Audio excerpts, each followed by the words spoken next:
యాడికి? బామ్మ క్యారేజ్ తీసుకుపోతున్నానే. కాలేజీలో చేపల కూర కమ్మటి వాసన వస్తుంది. మీ పోరనికా?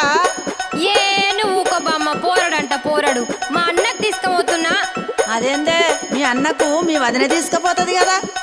గదొక్కటే తక్కువైందిగా.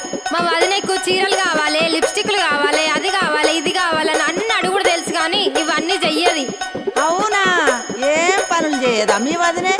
ఇంతకు ఏమేమి అడుగుతుందో జర చెప్పరాదు.